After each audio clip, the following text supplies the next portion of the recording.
So I'll just flick the camera on post actually editing this video on the Digitakt Mk2 because I wanted to give a little bit of info at the start of this and just talk about a few things. Firstly, one of the reasons I have loved working on the Digitakt Mk2 and I think is a huge step up from the older version is the page loop and just having the extra 4 steps on the page sequencer. It just makes it so much easier to flesh out full arrangements and bigger songs and make proper tracks on it, and that's something I really struggled with on the Mark 1, was just fleshing out my ideas a little bit more. So those couple of those features, and obviously having 16 tracks, do make the Digitakt Mk2 a lot better for actually kind of completing tracks on or getting further through your arrangements on. The other thing I want to talk about, and if we could all take a quick moment to have a bit of a pray for, firstly, ping-pong loops. I really would love for Elektron to give us some ping-pong loops on the Digitakt Mk2. It's such a simple and easy feature. It would take them 5 minutes, but it would be such a lifesaver. And the other one, of course, is manual slicing. Please, oh please, Elektron gods, give us manual slicing. I know you have the Octatrack, you want to sell more of them, but we really would like this on the Digitakt. So hopefully Elektron will answer our prayers and give us these two quite essential features of samplers that have for some reason been left out the Digitakt, like a £900 sampler. Okay. What I also wanted to talk about was a little bit how I prepare my songs on the Digitakt, because I think it's actually quite an important part of the process. The most important thing you need to do is just to chop your drum breaks at all the transients, or all the different drum hits, like this I've done in Logic, and then export all the individual hits and then drag them via the transfer app onto the Digitakt. Now I know you can chop breaks on the Digitakt by either using the grid slicing, which will probably chop your transients off a little bit, or you can use the thing when you lock the sample start and kind of move that around and listen by ear. But both of those methods are pretty imprecise, and I've never really got very good results with them. But the DigiChains method I showed last time, or the one I show in this video where you're locking the sample slot and then changing the drum hits and copying the trigs around, both of those workflows work really well for your breaks chopping, and you can be very precise, but you have to do this bit of prep in the door. So I would highly advise just chopping your breaks up in this way before you load them on the Digitakt, and then you can get really good rolling drums like I show in this video.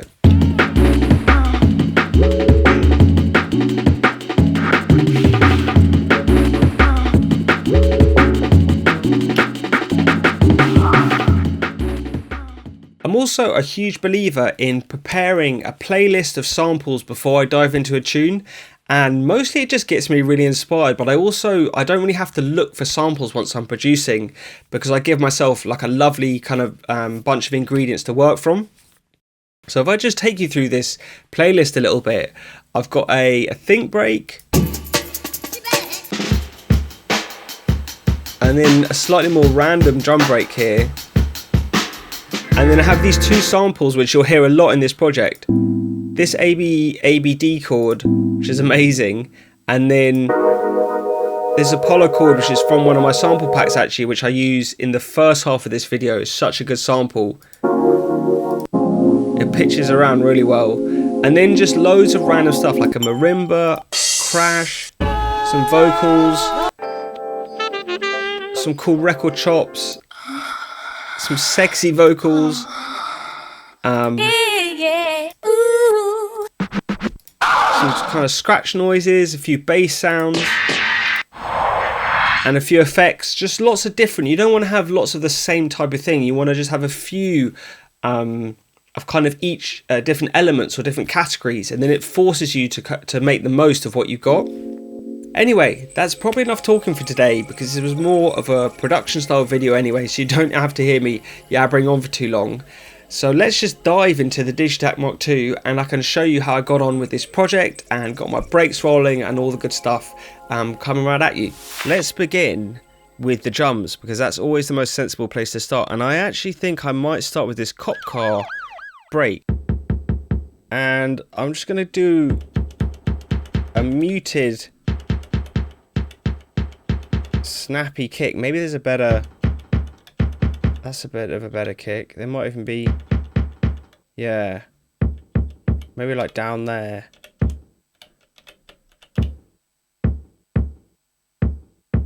Nice. There's some drive.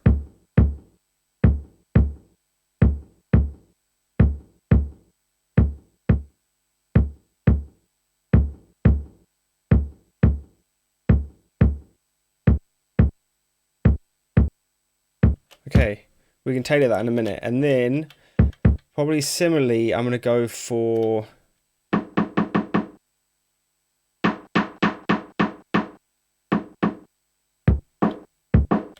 too low. That's not bad. Save the pattern. What would be cool is having this one ring out a little bit longer. Even though it doesn't want to do that. There we go.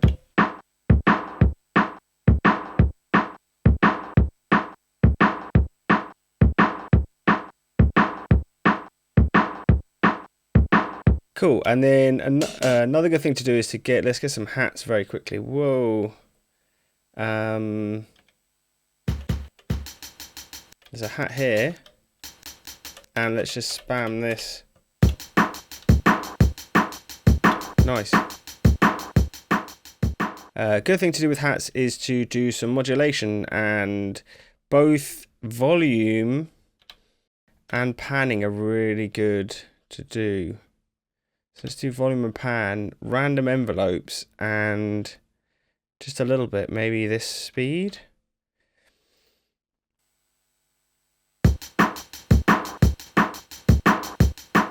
I wanted to have almost every hi-hat to be slightly different.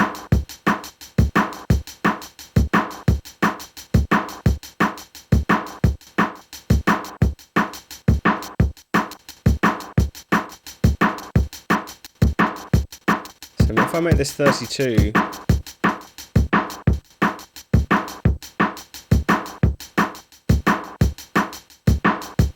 that's better. So maybe make this 32 as well. We've got a bit of panning side to side with the hats as well. This snare, even though it's good as well, it wants to...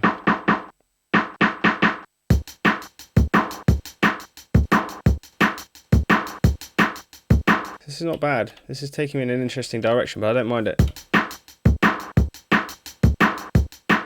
I think this could be very cool if I actually very quickly go. So let's make this 64 and 32 at the start like this, and start to layer in some breaks under this very basic rhythm with the amen. Okay, let's just put maybe a classic sort of amen. So kick, kick, snare is a third slice. And then we have the shuffles for, this one's 5, that's 4, 5, paste them here, 6, 7, and then this has this other snare, this one, nice, okay, and this is going to sound really cool. And then we have, I could just have the hi-hat at the end. That. Now what's the shuffles in it? Nice. So the cool thing about programming a drum beat with all of the hits like this is you can play with the decay and it will still keep the groove nice and tight. But maybe the amen is just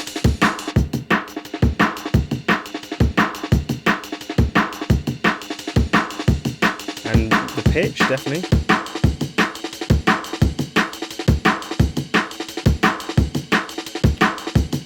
Interesting. Now these all happen per hit, these.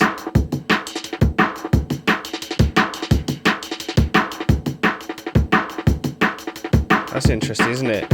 They're both in that sort of low.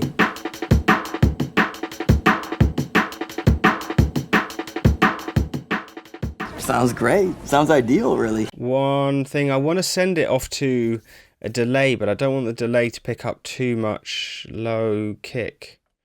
Let's try that. And maybe, no, we'll leave that as it is. Maybe a bit more width like that.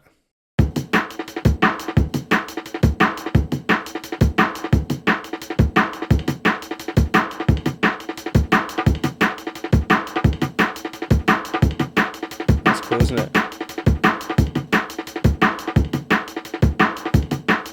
It's making it sound really complicated by putting this delay on these, especially if I just take out the other breaks, you can hear.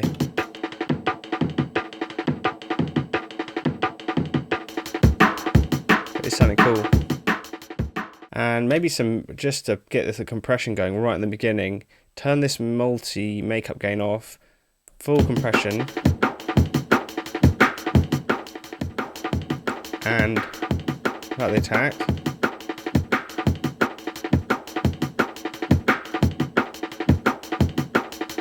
So I want it like,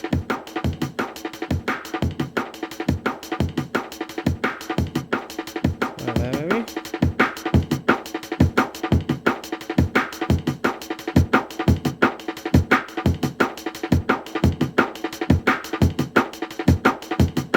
It's hard to hear when it's so light. Just makes it sound a little bit more complete, all the elements like they're from one break. That's just such a great sounding.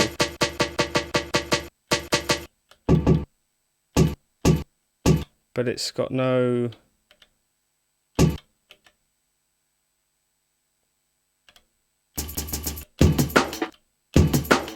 Okay, let's take off this. Interesting. And then we have the shuffle.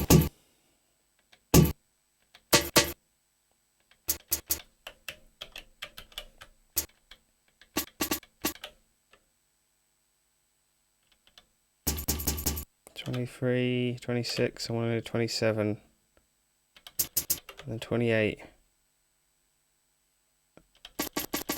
and then 29 is a kick, and then we take that snare back and these back.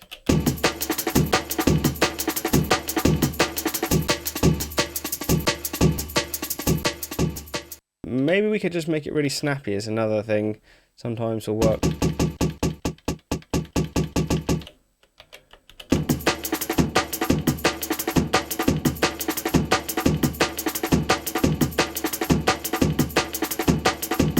Okay, and we've got the chance to pitch it as well.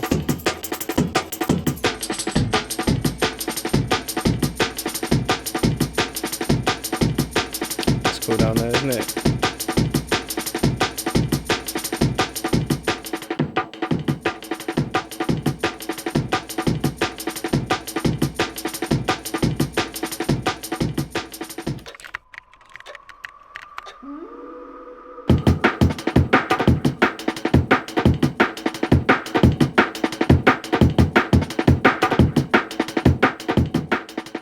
I think that's brilliant. I like that. Thanks, mate. I've had a go. Do you know what I mean? I've had a go. I'm a busy man. I think it's time to get some music going, and I know that ABD Chord is going to be great.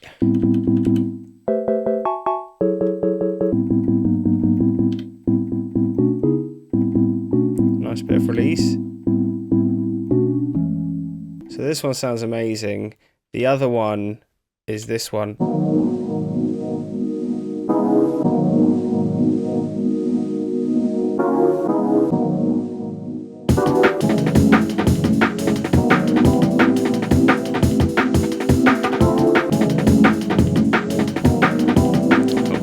First note.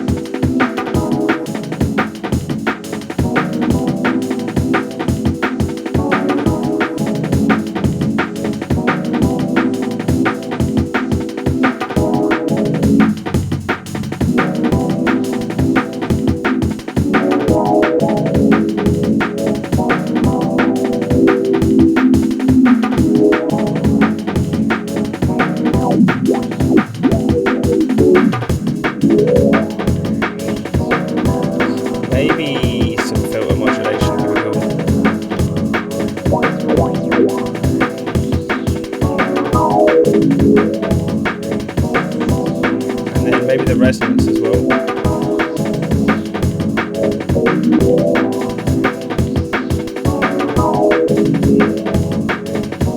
Filter resonance. Give me a filter with a resonance on it. Yes.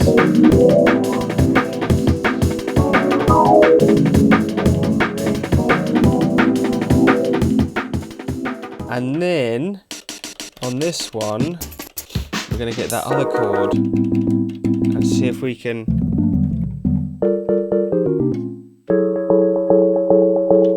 Yeah, so like dun dun dun dun. And then it triggers. Cool, let's take this away.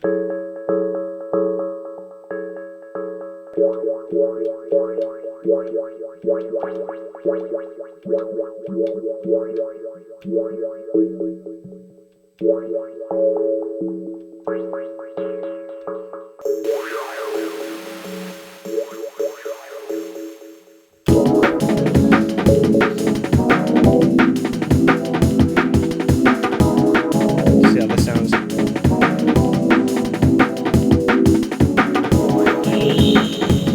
Hey, alive and bit crushing. This had a tremolo thing at the start of it, but I thought I might.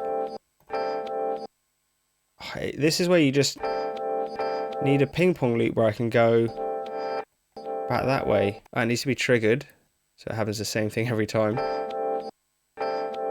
Oh yeah, I have to speed it up here, don't I? Actually slow it down. Slow it down. Oh, I'm close now, I can tell.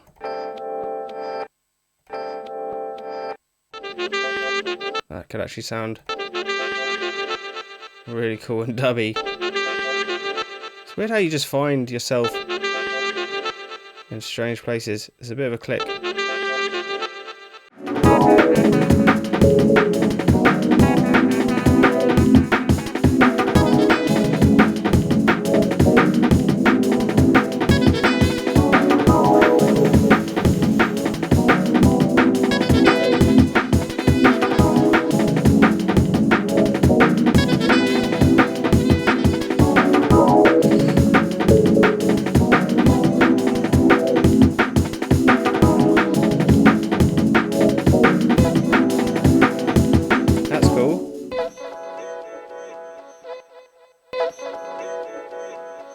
That's nice.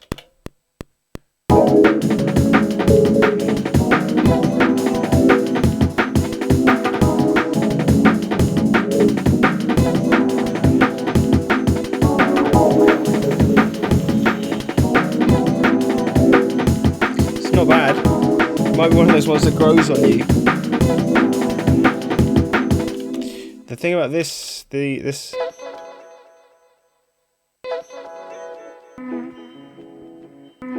Oh, there's something in there.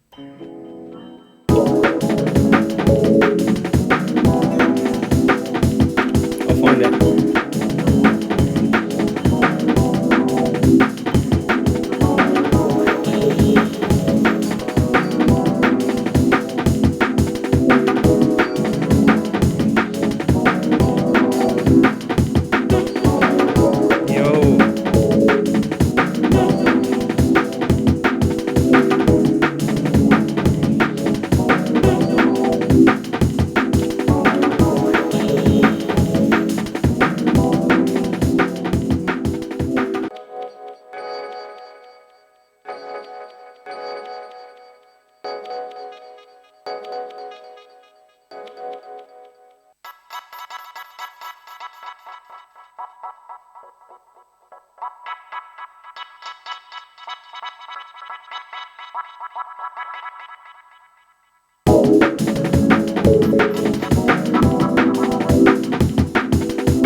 One thing to finish it would be to make this actually loop like crazy.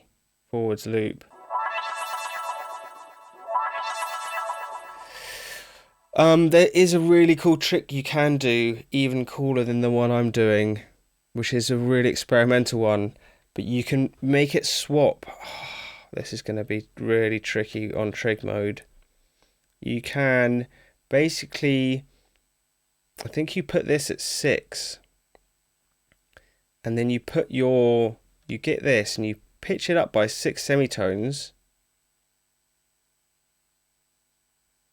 and then it will swap between 6 either side, so it will pitch up and down an octave with a square. See, so it plays the same note. Oh no, it has to be at 6. You can't change it, so you can change the rate. So it basically will jump between playing the note and then playing the note an octave up.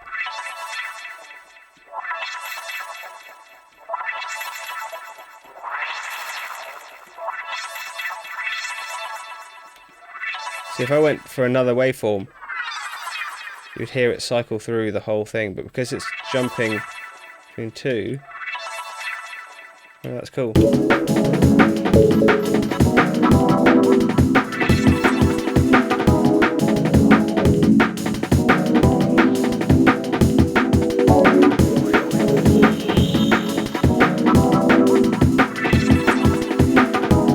Doesn't necessarily need to play every time though.